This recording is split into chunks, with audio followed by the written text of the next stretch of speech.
Hello, my name is Liz Seaton, and I am a curator at the Mariana Kistler Beach Museum of Art at Kansas State University.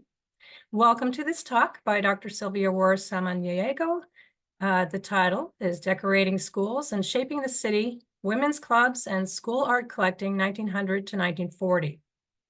This program has been organized in conjunction with one of the museum's current exhibitions, To the Stars Through Art, A History of Art Collecting in Kansas Public Schools, 1900 to 1950. The exhibition's on view through May 11th, and I hope you'll have a chance to make it to the museums to visit and to see the show. Funding for this program and the exhibition has been provided by Humanities Kansas, a nonprofit cultural organization that connects communities with history, traditions, and ideas to strengthen civic life. The program will last about 50 minutes. It's being recorded and will be accessible on the museum's YouTube channel. If you'd like to pose a question or a comment for the Q&A component of the talk at the end, please use the Q&A button at the bottom of your screen, and I will bring as many of your queries and thoughts as I can to Dr. Rhor. Closed captioning is available for those who would like to use it. Click on CC at the bottom of your screen. Okay, so let me begin with an acknowledgement that K-State, as the first land-grant institution established under the 1862 Morrill Act, is historically home to many Native nations, including the Kaw, Osage, and Pawnee, among others. Furthermore, Kansas is the current home to 4 federally recognized Native nations, the Prairie Band Potawatomi, the Kickapoo Tribe of Kansas, the Iowa Tribe of Kansas and Nebraska, and Sac and Fox Nation of Missouri in Kansas and Nebraska. Many Native nations use the Western Plains of Kansas as their hunting grounds, and others, such as the Delaware, were moved through this region during Indian removal efforts to make way for white settlers. So it's important to acknowledge this, since the land that serves as the foundation for this institution was and still is stolen land. Now let me introduce our speaker for the evening. Sylvia Rhor Samaniego is director and curator of the University Art Gallery, UAG, at the University of Pittsburgh. Additionally, she serves as a senior lecturer in the Department of History of Art and Architecture. Before joining the UAG, Rhor was a professor of art history at Carlow University, where she served as founding director of the university's first academic art gallery. Rhor earned her master's degree and doctorate in art history from the University of Pittsburgh and her bachelor's degree in studio art and art history from New York University, where she was a Dr. Martin Luther King Jr. Minority Scholar. Her research interests include 20th century U.S. mural painting, political cartoons and comics, and the intersection of modern art and politics. Sylvia and I worked together in the art education department of the Art Institute of Chicago in the early 2000s, where she was leading a project to help Chicago school teachers make use of historic murals in the classroom, and I was assisting with a related website. So good to see you again, Sylvia, and thanks for being here. I am so happy to be here. Thank you so much, Liz, for that wonderful introduction. And thank you to everyone who is in the Zoom sphere out there. I can't see you, but I'm very grateful for your presence in the room with us today. I want to give a special thanks before I begin again to Liz Seaton, who I value as a colleague, but even more as a good friend. So I would like to just say thank you to Liz for inviting me back, inviting me here. I haven't been actually there. So thank you to the entire staff at the Beach Museum. Well, one day soon. Beach Museum of Art, particularly Jennifer Harlan, sorry, I spoke wrong, and the captionist Carla, who is helping us with the event today. I am so pleased to be here and to be a part of the programming for this really important exhibition. This has given me a chance, or it is giving me the chance to speak of something that's very dear to my heart, the history of art in public schools and collecting art in public schools, but also the history of women and the shaping of the public sphere, both of public space, but also public politics in the early 20th century. And today we're really going to talk about how those two things overlap. And as Liz mentioned, we met many years ago in Chicago. So a lot of the focus of this talk will actually be about the genesis of women's work in public schools in Chicago. And I hope we'll be able to bring this to bear with some of the works on view in the Beach Museum right now, as well as other public school art collections across the country, because they are everywhere.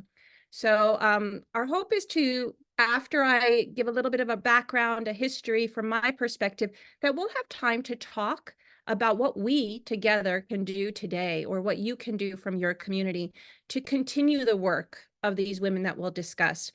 So in that vein, I actually want to start having you think, even though I can't see you and we are not sharing the same space, I want you to take a moment to think about public schools, either that you have attended, that you visited, that your children attend, or that you've seen, and think about what kind of artwork do you see in those schools today?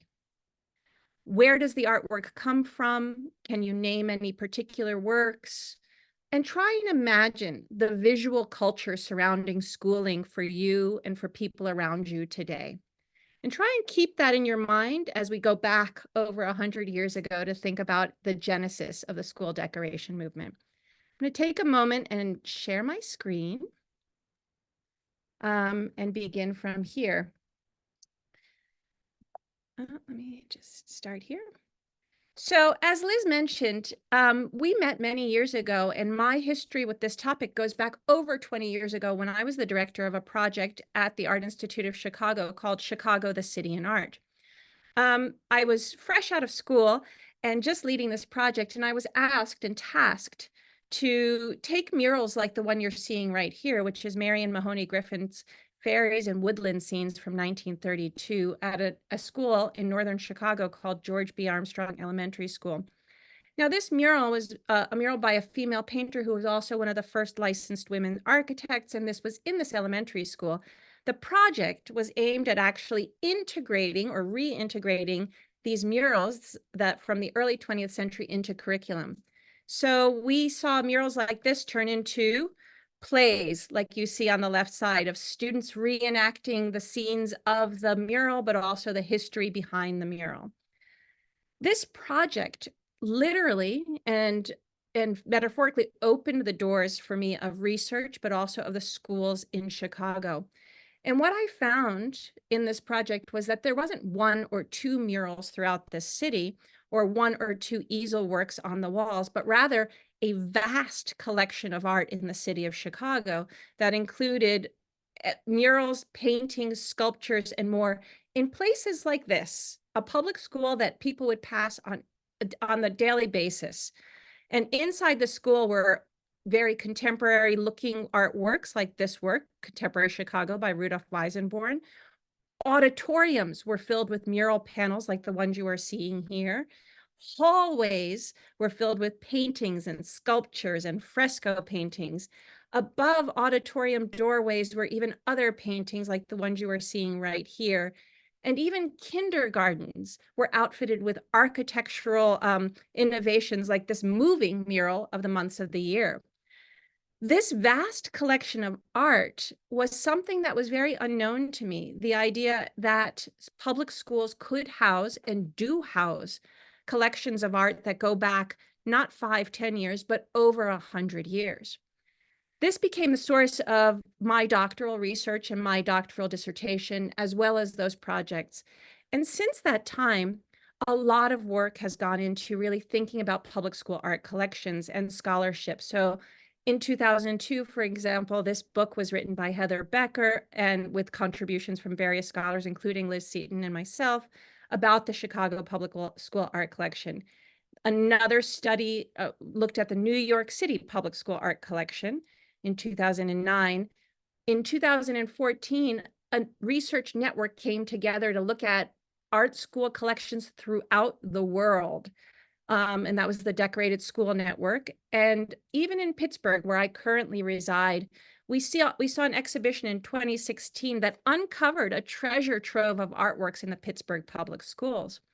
There has been a rediscovery of all of these collections, and I'm happy to say most recently, the exhibition that's currently on view at the Beach Museum is the most recent endeavor and most recent look at the importance of public school art collecting in various places in the United States. One thing that I have noticed in all of these studies, and even when I was in Chicago, I was told right off the bat, all of these murals are from 1940 or the WPA, the Great Depression era.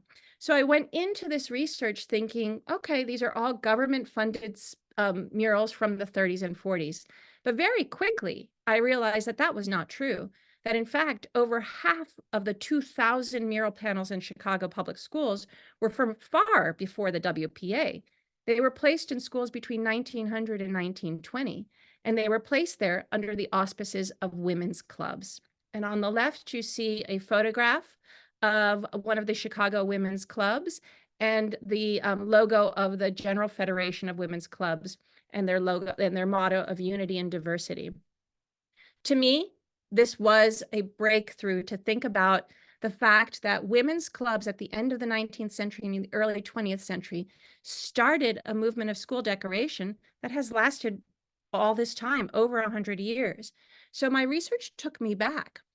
And I started to think about the show in Kansas right now. And two of the works that were placed in a public school in 1916, and we see from the McPherson Weekly Republican, the ladies said, the ladies of the City Federation of Women's Clubs have presented the McPherson schools 2 pictures to be hung in the grades. And you see the images of the 2 pictures there. The clubs have also secured 5 original prints to be displayed by the best young American artists. As I was thinking about this, 1916 was actually already late in the game. The McPherson School Art Gallery opened 5 years earlier, but even that was late in the game. The school art decoration movement and women's involvement with it had been underway since the end of the 19th century. In fact, it goes all the way back to 1893. What you're looking at here is an image of the Women's Building at the Chicago World's Columbian Exposition from 1893. And on the left, an image of the women who pulled this together. Women's clubs had developed at the end of the 19th century as sometimes just social groups or artistic cultural groups where women banded together, and women of various classes, various races formed small clubs throughout cities and small towns across the United States. Oftentimes, these women's clubs also banded together with the hopes of reforming certain social issues, usually related to immigrants, women, or children. So this was a way for many women to really get involved with politics and social issues in the years before suffrage and actually make lasting changes. The Women's Building at the World's Columbian Exposition was a landmark. It was absolutely a turning point for the history of women's clubs.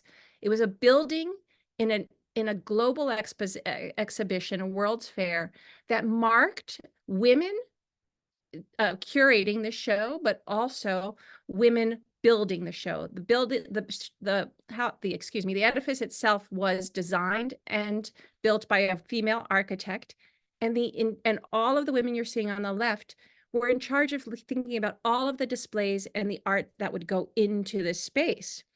And the Women's Building was filled with art. As you can see, these are colored images of the interior of the Women's Building that celebrated the achievements of women through the ages and highlighted, as you can see, artworks by women artists, including a very famous, and what you're seeing is the other side of it here, mural painting by the artist Mary Cassatt. Some of you may be familiar with her name. She's an impressionist woman painter who was actually born in Pittsburgh, grew up in Philadelphia, and then spent much of her time in the impressionist circle in France. But she was brought in to do a mural showing modern women, pursuing education, helping each other, pursuing contemporary arts. The mural itself is lost today, and this is the only color reproduction of the mural. And very few records tell us much about the mural at all, and it disappeared shortly after the fair's closing in 1894, like many of the works. In my research, I ran across something that started my thinking about women and women's clubs and murals. In the records of the Chicago Women's Club, somebody noted Mrs. Delano, one of the Women's Club's members, stated that 3 long panels that had been given to the Friday Club by Mrs. Bertha Palmer who was in fact the person who started the women's building, and who was the last person to actually have had the Mary Cassatt in her possession, that formerly hung in the women's building of the World's Fair, had been loaned to her by the Friday Club to be placed wherever she wished. She would like to place them in schools where they would do the most good. In this register from 1912, the works from the Women's Fair are listed and then allotted to schools throughout the Chicago area. Mary Cassatt's work is not listed by name, but there are various descriptions that suggest to me that they may have tried to place that into a school. 5, 6 other works that are named by name and by artist were disseminated throughout the city. This, to me, was the landmark moment when women's clubs actively began decorating schools. In Chicago, shortly after the closing of the fair, one woman took this as a particular mission. Ellen Gates Starr, who was one of the co-founders of the settlement house in Chicago, the Hull House, was actively involved not only in the settlement house movement, but also the women's club movement. In Hull House, which some of you may have heard of, which is one of the most famous settlement houses, women tried to band together and live within immigrant communities to help usually immigrants, working mothers and children, to attain health care, education, food, some of the basic needs, but also above and beyond, they tried to decorate these houses. This is an image from Hull House, the nursery. As you can see, there are artworks on the wall to create a home where otherwise the surroundings were not very home-like. Ellen Gates Starr took this idea of the settlement house, of the decorated space, the home-like setting, and she decided to apply it to school decoration. In 1894, just 1 year after the closing of the fair, she began a women's club devoted directly to public school art decoration, the Public School Art Society. And on the right, you're seeing actually a description of some of the work of the Public School Art Society. It was a women's club, but it was different than other women's clubs in that it was directly tied to the museum. Mr. French, who's mentioned on the right, was the director of the Art Institute of Chicago. And in the early years, and as we'll see, art decoration was actually tied to museum work in general and the strategies of museum engagement and museum collecting. This is an example of a public school in 1898, I believe. The Public School Art Society and many women's clubs took up public school art decoration because they thought schools were abhorrent places, likened to prisons, likened to hospitals, not warm, not inviting for students to learn, and oftentimes very far from the city center. In this school image, you see several school children, but you also see a painting, a reproduction of a painting in the left, and also a plaster cast reproduction of Victory of Samothrace, a classical sculpture. And this is really what many of the early endeavors of the Public School Art Society were dedicated to, including reproductions and plaster casts of famous works of art in schools. And actually, many of these works were bought from catalogs like this. Sorry, the resolution on this isn't very good, but plaster cast companies that were dedicated to creating plaster casts of Renaissance and classical figures precisely for schools. And this is another catalog from the Caproni brothers that actually made it their mission to create artworks that would be for school decoration.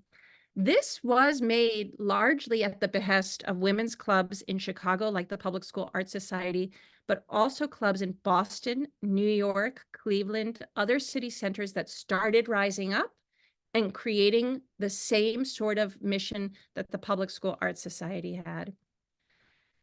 These societies, including the Boston Public School Art League, began to actually promote the idea of school decoration through catalogs such as this, Notes and Suggestions on Schoolroom Decoration. And on the right, you see images here of plaster casts and decorations to ennoble the surroundings, to actually give children something to look at, but also as part of an educational material. This was part of progressive era reform that in its nature was sometimes also very difficult to understand in some ways because it is very top down, and there was a narrow sense of what constituted proper art for these spheres. The interior of many schools, as you can see, were based on classical reproductions. And what you're seeing in this classroom are busts from antiquity, another victory of Samothrace, but also reproductions of the Parthenon frieze. And many of these were reproduced for schools across the country. When you look at this, the interior of a schoolroom, and compare it to the Art Institute of Chicago around the same time, you'll see some similarities and some parallels.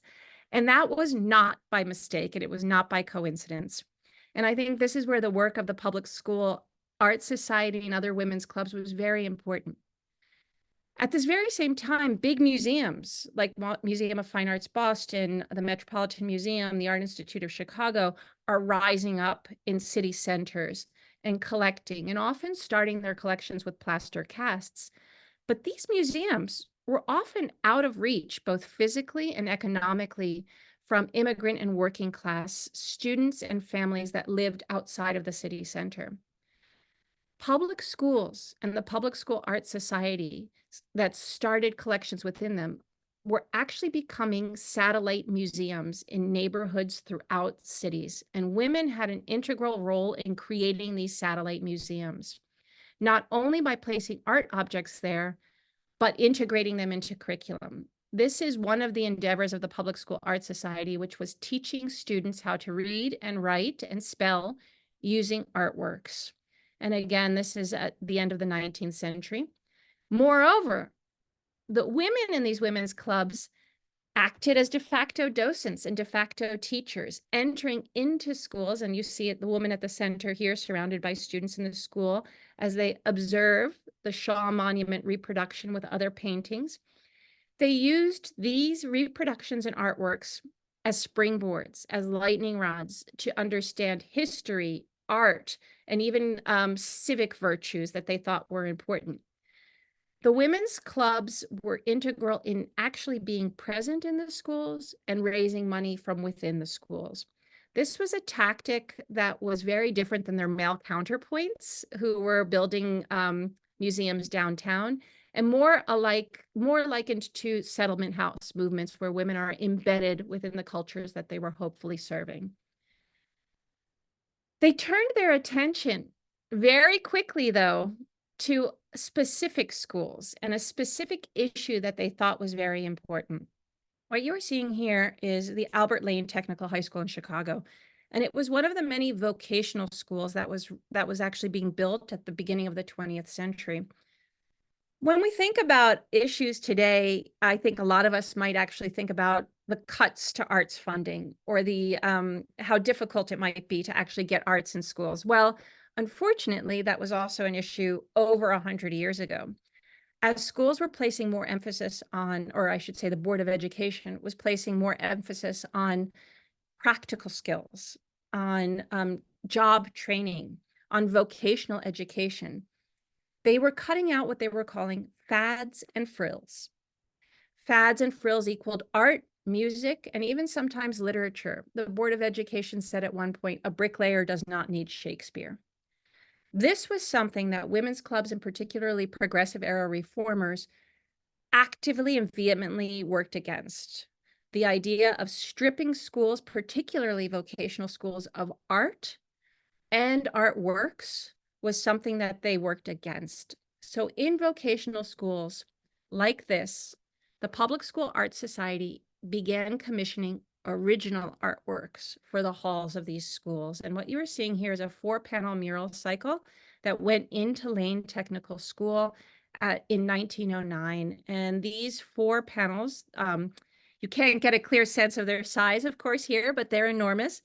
Lined the working areas of the school and depicted dock workers in a prehistoric forge, the construction of a skyscraper, and even a steel mill.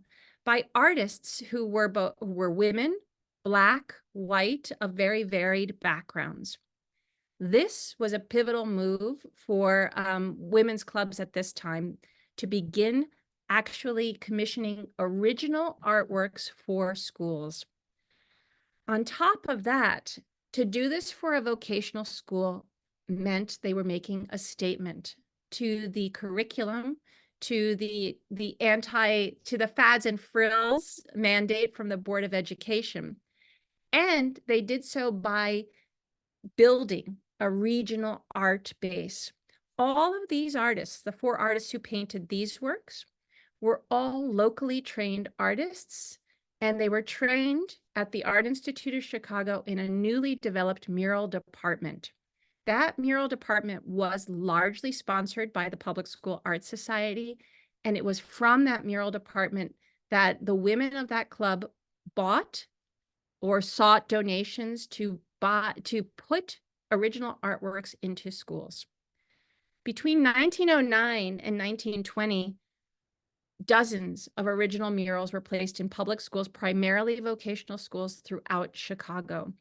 This was an amazing moment in time. And beyond that, the women's clubs began to advertise their own presence in schools and with murals. On the left, you're seeing murals placed in a school called Wendell Phillips Academy. And on the right, an advertisement or a public image of a women's club member from the Public School Art Society in that same space. They started to publicly proclaim themselves as the instigators of public art in the public sphere. Their work went on from this point to sponsoring other murals like the Marion Mahoney Griffin that we saw earlier, and even full kindergartens like these that was designed by a prairie school architect, George Grant Elmsley, with mural paintings of the months of the year that could be shifted in these wooden frames throughout the year as the seasons changed, and had an attendant landscape garden by Jens Jensen. These were massive projects that actually needed quite a lot of both financial support, but also the support outside of the school system.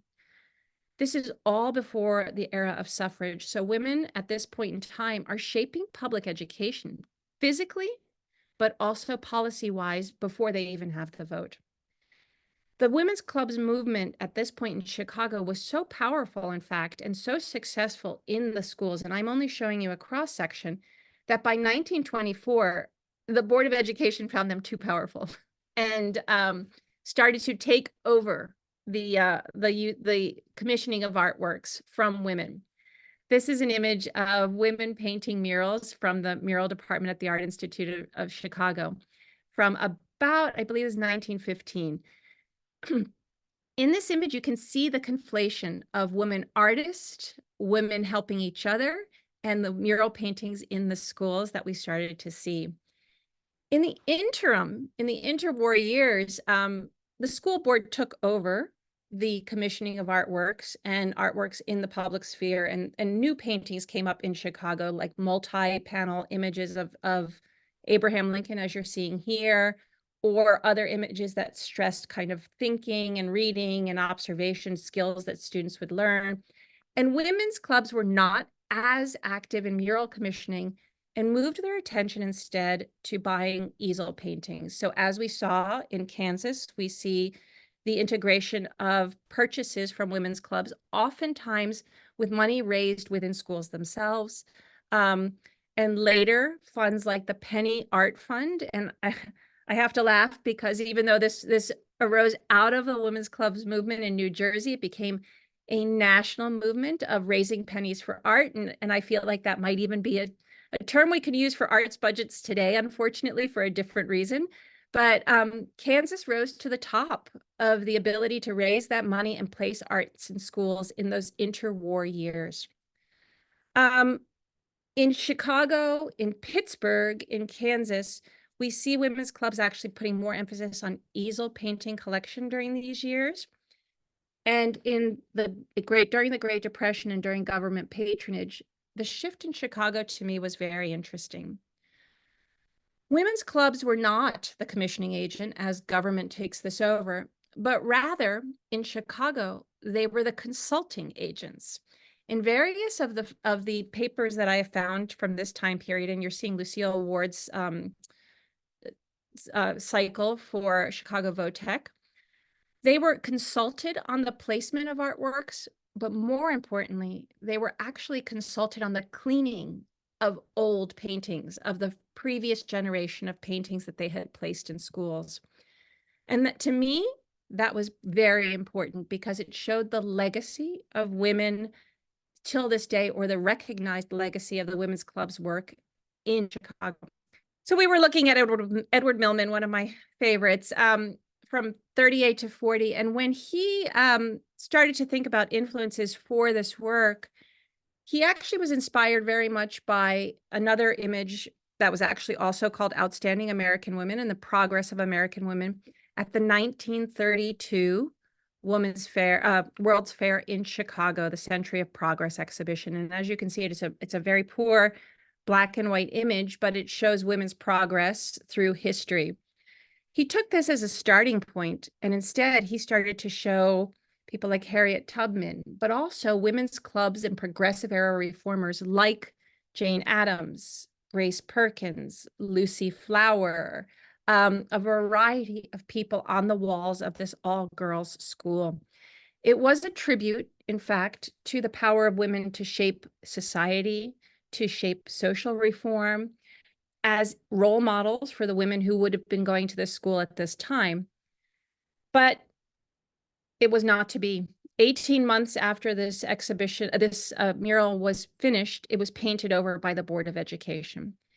The images of these women, the progress through history that they represented, and the power of shaping reform turned into white walls for generations until they were uncovered again in the late 20th century.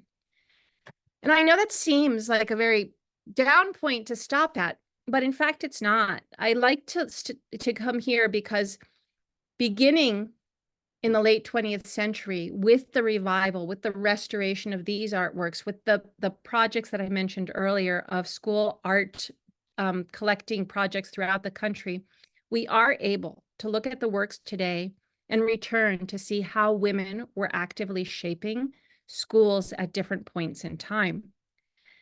On this note, I'd like to kind of take us to the present day and back to where we started, where we're looking here again at students from a generation ago who had taken part in the project that Liz and I were part of at the Art Institute of Chicago. And I want to have us think a little bit more about some of the very things that the women over 100 years ago thought. What are the most important issues affecting students in schools today? What can we do in terms of collecting art, preserving art, or shaping policy through art? Liz asked me earlier too to think, what would I say about some of the art projects that are going on in different schools today? And the one thing I thought was how much it is still incumbent on places and organizations outside of schools to intervene into the politics of school, to kind of make up for that shortfall in either arts education or what we might still think of as frills. So on that note, I'd like to invite Liz back in so that we can continue this discussion.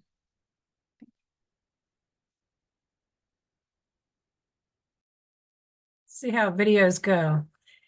Thank you so much, Sylvia. I was taking notes because I continue to do research in this area too for Kansas. I just want to say sorry to everybody out there for my camera. I never have these problems. Yeah, thank you for making reference to what was happening in Kansas too. Yeah, we had an emphasis on circulating exhibitions of reproductions that were mostly European artists' work. And then Women's Club started working with contemporary artists in Kansas, including Berger Sanzena, and acquiring prints and watercolors for circulation and exhibition. So there was less of a moment of commissioning artwork than there was this formal organization of exhibitions for distribution. It did seem that there was a lot of traveling exhibitions in the very early forms of like kind of taking that idea of the traveling library and moving into traveling art exhibitions, which I think is really interesting too, because in some ways it's about mapping public space in that same way, right? That the women's clubs in Chicago did by moving out from the center.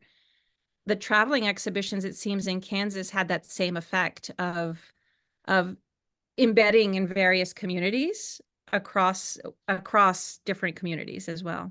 Yeah, we're responding to needs. And I want to credit Bill Titsui and Marjorie Swan, who wrote in the early 2000s, did a great study of what was happening with women's clubs and cultural programs in Kansas. Yeah, so that was, we had strong things happening here. And I wonder, we don't have any questions yet, but I was, yeah, we wanted to ponder this idea of how we might make more modern the involvement of organizations, not just women's clubs, maybe, but including women's clubs, in terms of this kind of activity here in Kansas or elsewhere.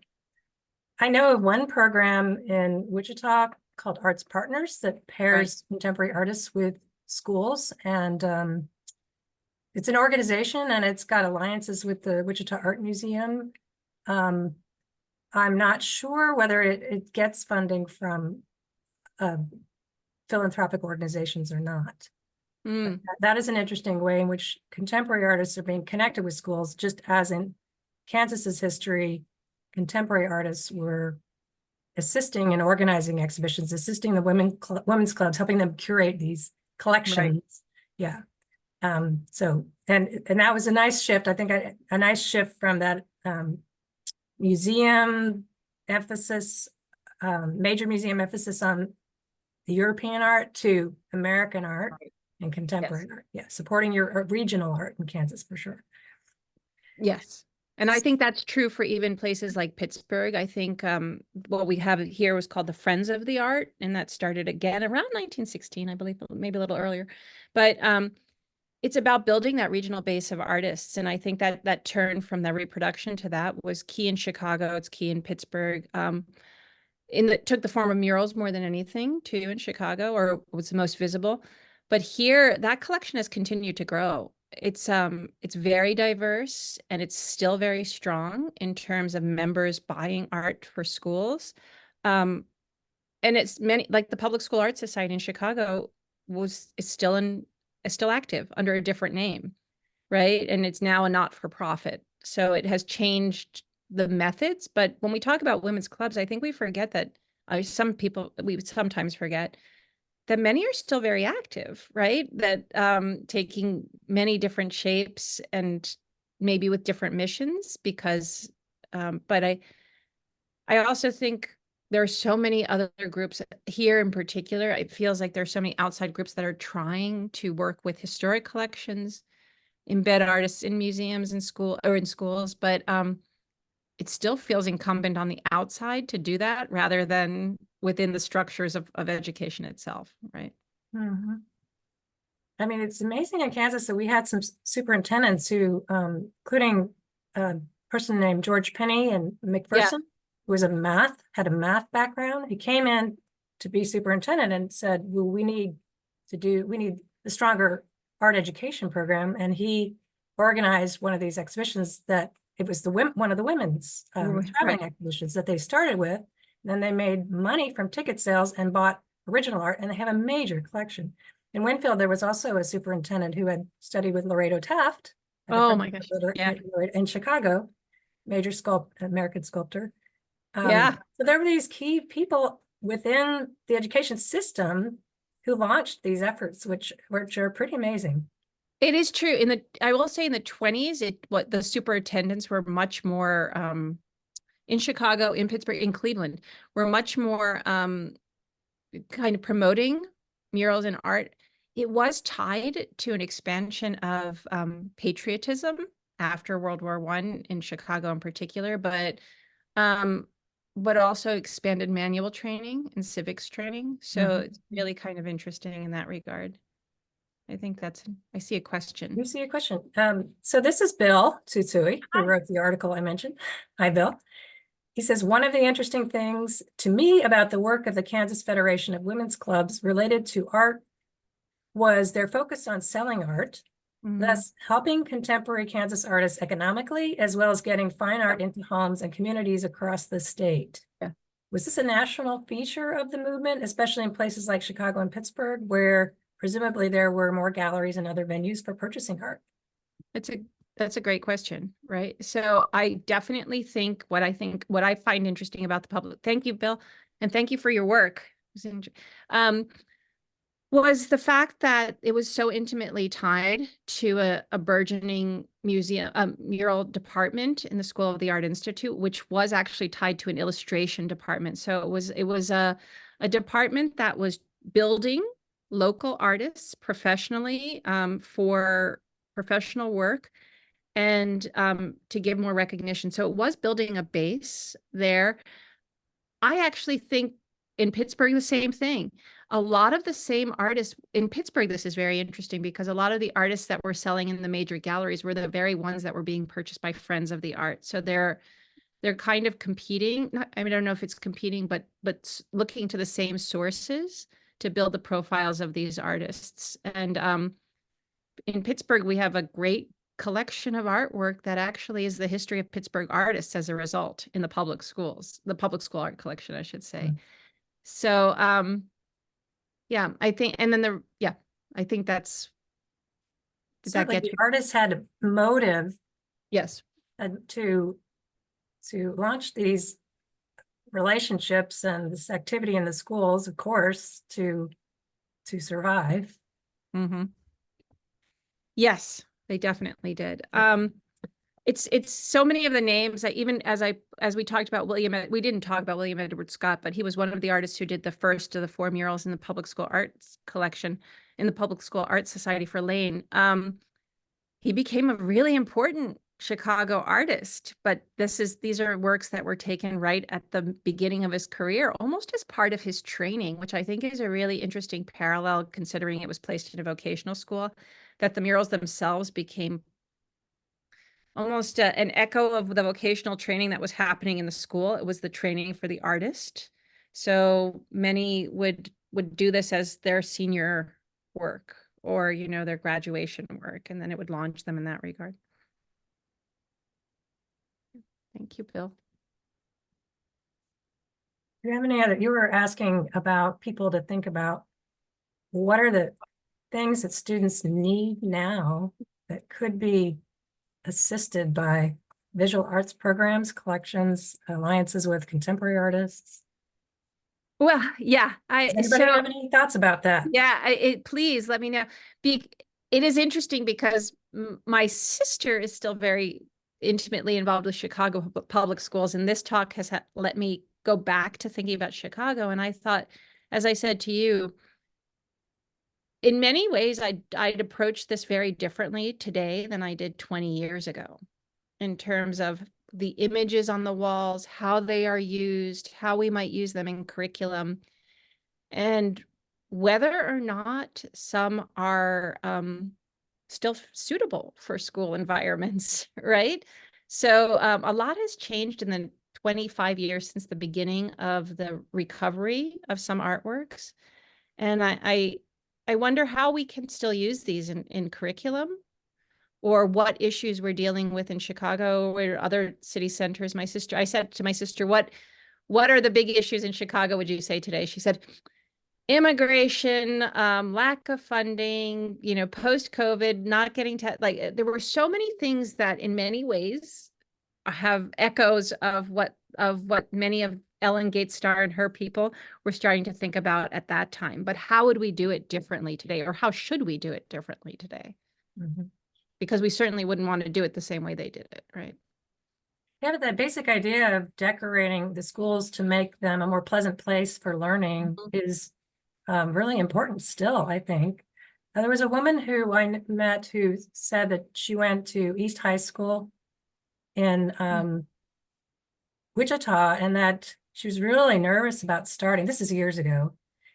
But when she got there, she saw all this art in the hallways, and she happened to have a family member who was an artist, and she just felt so much better. So that's just an example of how being surrounded by imagery can make one feel good. And this is a problem right now. Kids are not all feeling great after COVID, and some Right. problems with depression and in school systems. And so that's a basic idea. I don't know, people may feel that the arts are something that's it's distant and you need an education to kind of understand or appreciate them, but there's so Right. many layers of things that they can do for people. So here's a question from Janine Eilert. The General Federation of Women's Clubs of Kansas still has an annual state convention that has high school students submit pieces for an art competition. That's nice. I mean, that's nice because it gives an opportunity for students to be a part of that art building community. I think what you were saying too about the importance of that for students, a lot of and you know this too, a lot of the New Deal artists in Chicago who then painted murals in the public schools had been raised in public schools that had artwork surrounding them, right? So they were Millman and some of the other big names had actually gone to schools that were the original targets or the original focus of women's clubs decoration. And even that word is one that was used, and I think is what we should move away from, right? I mean, because I think people think decoration and think it as not important or surface um, or again, not serious. But that was a word that was used a century ago, but in fact, it was very serious and it was very important. So this kind of shaping of that visual space, a lot of people call it the visual culture of schooling as opposed to decorating schools at this point. And I think that's a really important thing to think about. Like, what is the visual culture of schooling and what effect does that have? So I might mention that as part of this exhibition, our education programs, including your talk, will be available online. We'll have a virtual version of the complete exhibition. And of course, we would love to see teachers making use of that imagery, and our staff can assist in thinking about how to make use of artwork in the classroom. And this may include teaching things about history, Kansas history maybe, but also just about helping students gain basic skills having to do with observation and feeling comfortable talking with a group, becoming more cohesive as a group, just really basic ideas that can be used or that students can benefit from through just looking at a simple work of art. Or writing. You were talking about teachers way back when, having students learn to write and spell. And we have an example of a notebook in the exhibition produced by a second grader from Whiting, Kansas, and he's been given a little reproduction, and he's cut it out, he's pasted it in, and his teacher had him write about the artist and then read a poem associated with the idea of this young boy that's being depicted. And I see we have two more questions, so I wanted to address. Go ahead. It's okay. James Taylor is asking about the World's Columbian Exposition, the World's Fair. If there was pushback on what art was shown, was the only building at the World Fair was that the only building at the World Fair that had women representation in the art building? So art was throughout the fair, and there was representation of women in other places.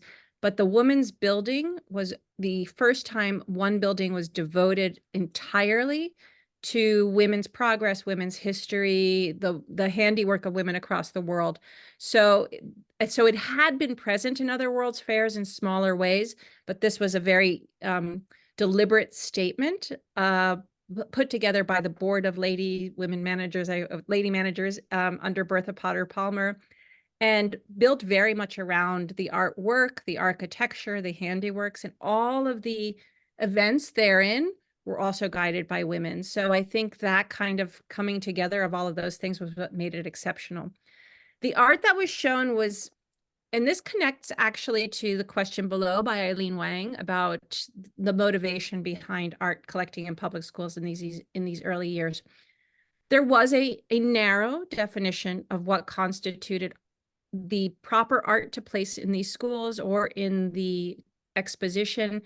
And in many ways, there are some conflicting ideas behind this movement, at least in my mind. And this is what I'm going back to, is it still grows from a sort of a progressive era notion of reform that came oftentimes top down or from middle or upper class, primarily white women, to shape these spaces in a very Eurocentric version of art. And that is one of the sometimes the issues that you run up against thinking about this, because the motivations were, in my opinion, sometimes guided by that idea of immersing or bringing these varied people from various backgrounds together under a Eurocentric notion of art, right? So like that has its problems, obviously, in terms of what was placed into schools and the aims behind it.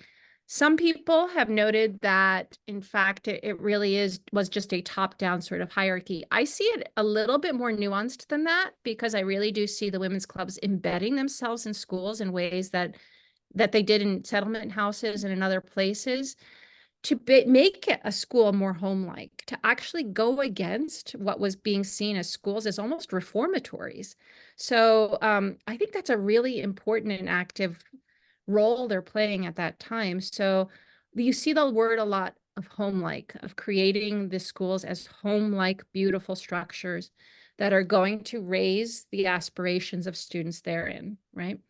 So I think that was one of the stated motivations. The art they chose narrowly defined. And I guess that's why I say, how can we return to some of these early motivations, but with a different vision of what art is, what artists are, how we can better meet our students in a different way than maybe that was thought of 100 and some years ago.